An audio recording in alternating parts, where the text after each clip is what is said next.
Assalamualaikum warahmatullahi wabarakatuh.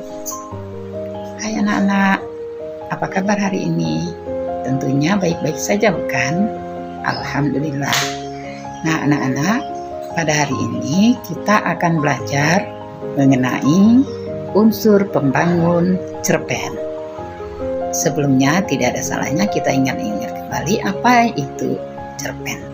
Cerita pendek adalah cerita atau kisah pendek dengan jumlah kata antara 1000 sampai dengan 2500 dengan memberikan kesan tunggal dan ceritanya terpusat pada salah satu tokoh. Sebelum kita menulis sebuah cerpen, sebaiknya kita mengenal dulu apa saja yang merupakan unsur pembangun cerpen tersebut. Unsur pembangun cerpen terdiri atas 1.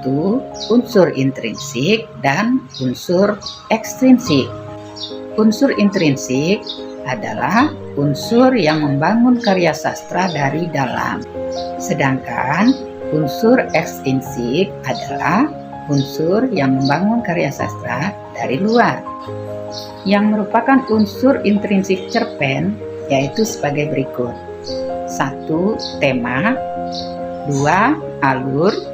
3. Penokohan. 4. Latar. 5. Sudut pandang atau point of view. 6. Amanat. Berikutnya, yang merupakan unsur ekstrinsik cerpen yaitu sebagai berikut. 1. Latar belakang masyarakat. 2. Latar belakang penulis. Sekarang kita jelaskan satu-satu bagian-bagian dari unsur-unsur tersebut. Yang pertama, unsur intrinsik. Unsur intrinsik yang merupakan unsur yang membangun karya sastra dari dalam itu terdiri dari yang pertama, tema. Tema adalah gagasan pokok yang mendasari sebuah cerita. Jadi tema menjadi dasar pengembangan seluruh cerita. Oleh sebab itu, tema bersifat menjiwai seluruh bagian cerita itu. Unsur selanjutnya yaitu alur. Alur adalah rangkaian peristiwa yang membentuk cerita. Alur dapat dibedakan menjadi 1. Alur maju. 2. Alur mundur. 3. Alur campuran. Alur maju adalah peristiwa dimulai dari awal hingga akhir. Alur mundur, peristiwa dimulai dari akhir peristiwa kemudian ke awal terjadinya peristiwa. Sedangkan alur campuran, gabungan alur maju dan alur mundur. Berikutnya penokohan. Penokohan adalah watak atau karakter masing-masing pelaku. Penokohan dibedakan menjadi 2. 1. Penokohan langsung atau analitik, yaitu memaparkan watak tokoh secara langsung. 2. Penokohan tak langsung atau dramatik, yaitu memaparkan watak tokoh melalui 1. Dialog antar tokoh. 2. Tingkah laku. 3. Gambaran tingkah laku sekitar tokoh. 4. Ciri fisik. Selain itu, ada 3 pembagian berdasarkan watak tokoh, yaitu sebagai berikut. 1. Tokoh protagonis adalah tokoh atau pemeran utama yang baik dalam suatu cerita. Tokoh antagonis adalah tokoh atau pemeran utama yang biasanya kesannya jahat dalam suatu cerita. Sedangkan tokoh tritagonis adalah tokoh atau pemeran penengah atau pembantu dalam sebuah cerita.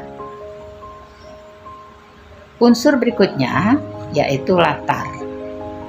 Latar adalah latar belakang cerita yang membantu kejelasan jalan cerita, meliputi latar waktu, latar tempat, latar suasana. Latar waktu adalah keterangan tentang kapan peristiwa itu terjadi.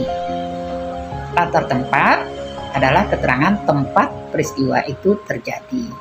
Dan latar suasana yaitu menggambarkan suasana peristiwa terjadi. Unsur berikutnya adalah sudut pandang atau point of view. Sudut pandang adalah posisi pengarang dalam cerita. Sudut pandang terdiri atas 1. Sudut pandang orang pertama sebagai pelaku utama. 2. Sudut pandang orang pertama sebagai pelaku sampingan. 3. Sudut pandang orang ketiga. Unsur intrinsik selanjutnya adalah amanat. Amanat adalah pesan moral yang ingin disampaikan penulis melalui cerita yang dibuatnya. Kita lanjutkan ya anak-anak. Kalau tadi kita sudah membahas tentang unsur intrinsik cerpen, sekarang kita lanjutkan membahas tentang unsur ekstrinsik cerpen. Unsur ekstrinsik adalah unsur yang membangun karya sastra dari luar. Unsur ekstrinsik meliputi 1. Latar belakang masyarakat. Latar belakang masyarakat merupakan faktor-faktor di dalam lingkungan masyarakat penulis yang mempengaruhi penulis dalam menulis cerpen tersebut. Antara lain, ideologi negara, kondisi sosial, dan kondisi ekonomi yang terjadi dalam masyarakat. Unsur ekstrinsik yang kedua adalah latar belakang penulis. Latar belakang penulis adalah faktor-faktor dalam pengarang itu sendiri yang mempengaruhi atau memotivasi penulis dalam menulis cerita. Latar belakang penulis ini terdiri dari beberapa faktor, yaitu 1. Riwayat penulis. Riwayat penulis berisi biografi sang penulis secara keseluruhan.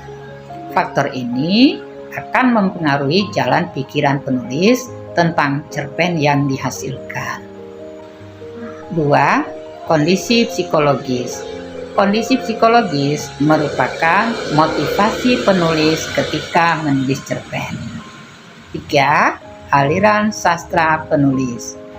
Aliran sastra penulis mempengaruhi gaya penulis dan jenis cerita yang dibuat oleh penulis. Nah, anak-anak, demikianlah pembahasan materi pelajaran kita hari ini tentang unsur pembangun cerpen. Semoga bermanfaat. Sampai jumpa lagi di lain kesempatan. Assalamualaikum warahmatullahi wabarakatuh.